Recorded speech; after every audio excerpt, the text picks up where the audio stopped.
there, I'm Brooke Baldwin. You're watching CNN. Thank you for being with me. All eyes on North Korea right now as concerns mount that its unpredictable leader will launch a nuclear test in the next 24 hours.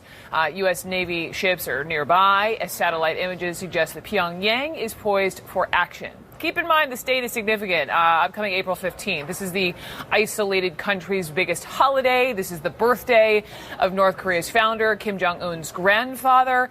And a provocative act is a big tradition. Make no mistakes here. Kim Jong-un's threats are escalating. He's vowing, quote, a merciless response to any provocation from the White House, assuring in no uncertain terms it would leave no survivors. President Trump, we're told, is being briefed while down at Mar-a-Lago in Florida. For more on that reporting, let's go to David Nakamura, the White House reporter for The Washington Post. David, nice to see you. Hi, Brooke. Talk to me about how the president is in Florida and who's with him. Who of his inner circle, National Security Council, are with him in his ear on this? Well, you know, it's interesting. All presidents say when they take leave, especially at a time of crisis, that, the apparatus of the presidency always travels with you. But what's interesting here is the president did not take a number of senior aides who've been with him on previous trips. Even Chief of Staff Reince Priebus left the president at the airport here in D.C. last night when he flew there. We're told the president has been briefed. He can always as well be briefed by officials at the Pentagon and at intelligence agencies back in Washington through a secure video conference. But he is at the golf course now. We don't know that he's actually playing. But he seems to be, being able to juggle both of these things. Now, it's a very alarming situation. And, the rhetoric from Kim Jong-un in North Korea is to be expected. This is what they do when they feel threatened. They use bellicose language like this. But obviously, this is a new president. How he reacts is very unknown. He signaled that the U.S. is willing to handle North Korea on its own, but it's not clear how that would manifest itself, clearly. Well, it seems to me that some of this rhetoric and maybe even some of the president's tweets are getting to Kim Jong-un. Yeah. Let me read this one tweet. Quote, North Korea is looking for trouble.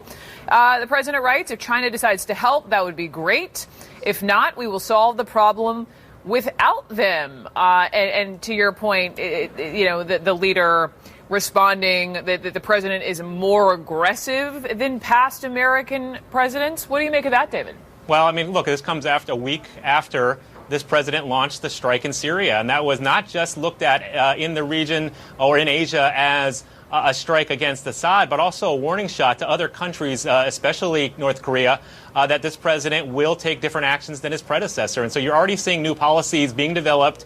It's not clear from Donald Trump, 80-some days into his presidency now, what his full North Korea policy is. But what we do know is that efforts in the past to isolate and put sanctions on North Korea, very difficult economic sanctions, have not worked in making them back off their missile tests and their nuclear tests. And so I think all analysts are saying they're making progress on making those capabilities more sophisticated and more dangerous, not just to their neighbors, but to the United States. And, of course, China is directly involved in this. You saw down in Mar-a-Lago last week the summit and the president put pressure on Xi Jinping to put pressure on North Korea. China's doing that. Whether that's going to be enough to head them off in the next 24 hours, we don't know. The day of the sun, the world is watching North Korea. David Nakamura with The Washington Post, thank you very, very much.